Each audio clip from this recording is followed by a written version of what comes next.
চোৱা এতিয়া মই তোমালোকক কোৱেশ্চন নম্বৰ 2 টো আলোচনা কৰিম কোৱেশ্চন নম্বৰ 2 টো কি কৈছে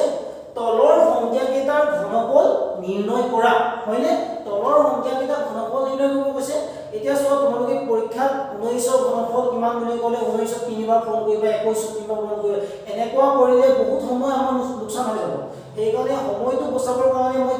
এটা সমূহ পদ্ধতি এটা লৈ আনিছো তোমালোকৰ কাৰণে এই পদ্ধতিটো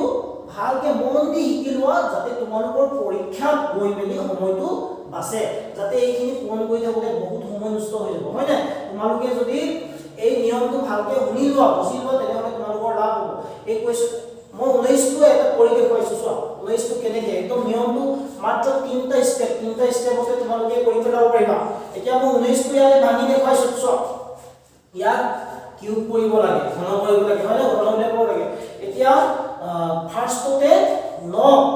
ফাৰ্ষ্টতে 9 টো আমি বেলেগে 9 ৰ ঘনফলটো বেলেগে ইয়াত লিখিম 1 ৰ ঘনফলটো বেলেগে লিখিম ঠিক আছে 1 ৰ ঘনফল 1 এ হয় 9 টো কিমান হয় তোমালোকে টেবুলখন মুখস্থ কৰি লবা টেবুলখন 9 ৰ কিমান হয় 7 to 9 হয় হলে তাৰ আগতে মন কৰি লবা এই ইয়াত তিনিটা হৈছে নহয় ইয়াত তিনিটা হল ইয়াতো তিনিটা কৰিব লাগিব ইয়াতো কেইটা কৰিব লাগিব ইয়াতো তিনিটা কৰিব লাগিব কিন্তু ইয়াত 1 ক কেনেকৈ তিনিটা কৰিবা সেই কাৰণে 1 ক তিনিটা কৰিব নোৱাৰো সেই কাৰণে 1 to 1 ভাগে লিখিলো ঠিক আছে বাকি দুটা থাকিলে ন শূন্য লিখিলো ঠিক আছে 1 শূন্য দুটা লিখিলো তাৰ পাছৰ স্টেপটো কি কৰিম এই তিনিটা সংখ্যা আছে ন এই তিনিটাকে পূৰণ কৰি দিয়া 1 9 গুণ 9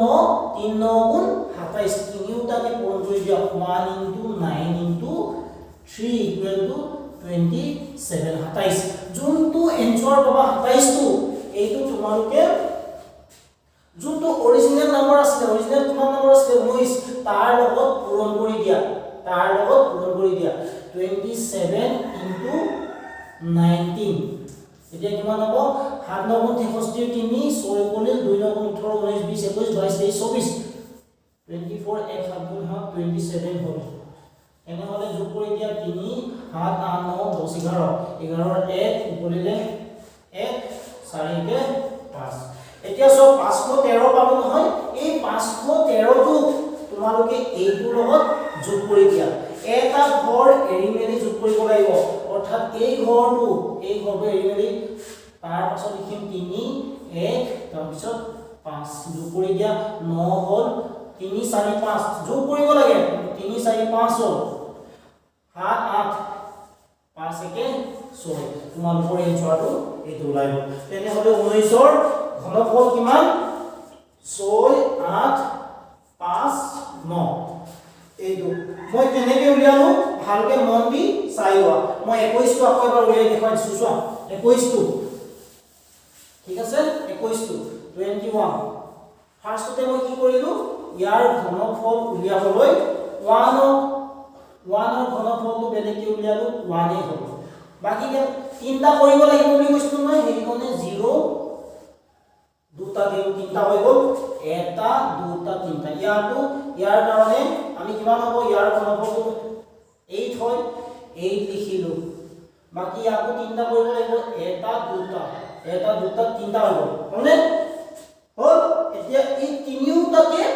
2 নম্বৰ স্টেপটো এই তিনিওটাকে পূৰণ কৰি দিয়া 2 1 গুণ 2 হ'ল 2 3 গুণ 6 হ'ল এতিয়া 6 পালা নহয় এই 6 টো এই অৰিজিনাল নাম্বাৰটোৰে পূৰণ কৰি দিয়া 21 অৰিজিনাল নাম্বাৰটো কিমান আছে 21 এইটোৰ লগত পূৰণ কৰিলে 6 গুণ 6 হ'ল এটা স্টেপ এৰি মেলি 6 গুণ 6 হ'ল 2 6 গুণ 12 120 মই এঘৰ এৰি মেলি যোগ কৰি দিম এইটো এতিয়া এইটো যোগ কৰি দিয়া 1 নামি আহিলে 6 হ'ল 2 হ'ল 8 1 9 হ'ল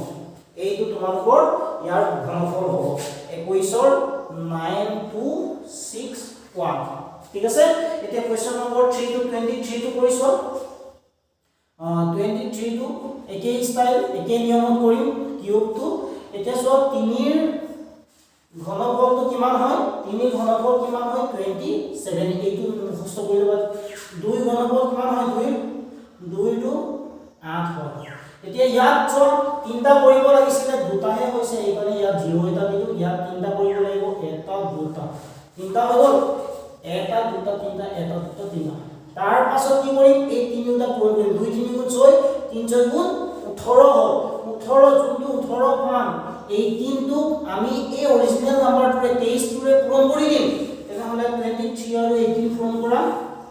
23 আৰু 18 ইনটু কৰিলে কিমান হয় 3 গুণ 24 ৰ 4 2 কৰিলে 2 গুণ 17 18 18 হল 1 3 গুণ 3 1 2 গুণ 2 হল তেনেহলে 4 হল 8 9 10 11 11 1 উগলে 1 2 1 3 4 হল 414 আমি যোগ কৰিম এঘৰ এৰিছো ঠিক আছে এঘৰ এৰিছো তেনেহলে 414 যোগ কৰিলে কিমান হ'ব 7 হল 4 5 6 হল 1 হল তেনেহলে 8 4 8 9 10 11 12 হল তেনেহলে এনসারটো কিমান ওলাই আহিলে 12 1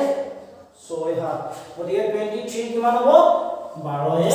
6 7 এইটো হ'ব ঠিক আছে 27 ৰ এনেকৈ কৰা 27 টো 27 ৰ এতিয়া কিউব টো কৰিম 7 ৰ কিমান হয় টেবুলখনত কিমান দিয়া আছে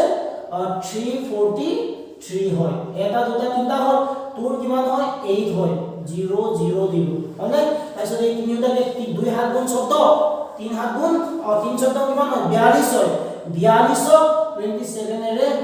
পূৰণ কৰি দিয়া 27 এৰে কিমান হ'ব 2 হাত গুণ 14 ৰ 4 বললে 1 4 হাত গুণ 28 29 2 হাত গুণ 14 আছে 29 29 এনেহলে 2 দুগুণ 4 হল 2 4 গুণ 8 হল 4 হল ইফালে 9 10 11 12 13 13 3 বললে 1 8 9 10 11 1 1 3 4 যোগ কৰি দিয়া এবাৰ এৰিব লাগিব 1 1 3 4 যোগ কৰিব লাগিব 1 1 3 4 এবাৰ এৰি দিলো তাৰ পাছত যোগ কৰি দিলো 3 হল 4 হল 4 4 কিমান হল 8 হল 8 হল তেনেহলে ইফালে কিমান হল 6 হল আর একে 9 হল 1968 3 হল তেনেহলে 27 ৰ ঘনফল এইটো এনসার এনে কি ওলাই গ'ল ঠিক আছে এইখিনি আছিল নিয়মটো ভালকে বুজি পালা